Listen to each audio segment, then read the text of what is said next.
How can I master enzyme kinetics for MCAT Biochem?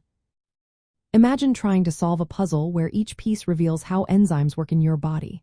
Mastering enzyme kinetics is like unlocking that puzzle. It's all about understanding how enzymes speed up reactions and how different factors influence that speed. First, get familiar with the core ideas. Enzymes are proteins that catalyze reactions, making them faster. Key terms include Vmax, which is the fastest rate the enzyme can reach when saturated with substrate.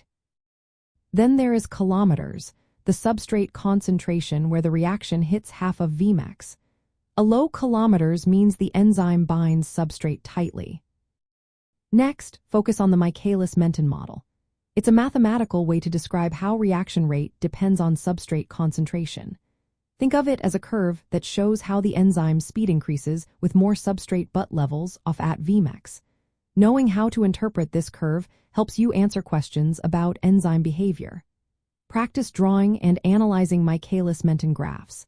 They show how Vmax and kilometers change with different conditions. Understanding enzyme inhibition is also key. Competitive inhibition happens when an inhibitor blocks the active site. It raises kilometers but doesn't change Vmax, so more substrate can overcome this.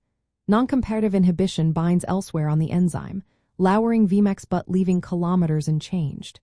You can't fix this by adding more substrate. Uncompetitive inhibition only binds to the enzyme substrate complex, decreasing both kilometers and Vmax.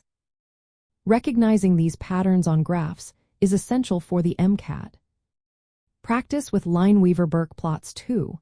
These are double reciprocal graphs that make it easier to see changes in kilometers and Vmax. They help you quickly identify the type of inhibition or enzyme mutation effects. The more you practice plotting data and interpreting these graphs, the more confident you'll become. Another important concept is enzyme efficiency. The turnover number, called Kcat, tells you how many substrate molecules one enzyme converts per second when fully saturated. The ratio of Kcat over kilometers gives you the enzyme's catalytic efficiency.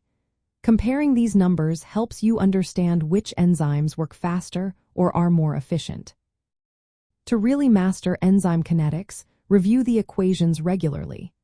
Do practice problems that involve calculating Vmax, kilometers, and identifying inhibition types. Look at experimental data and try to interpret what's happening. Connect these ideas to real-life situations, like how drugs inhibit enzymes or how enzymes function in your body. Remember, understanding enzyme kinetics isn't just about memorizing facts. It's about seeing the bigger picture of how enzymes work in living systems. This approach will help you tackle MCAT questions confidently and prepare you for medical school's focus on applying science to real-world problems. Keep practicing, stay curious, and you will find enzyme kinetics becomes much clearer and easier to handle.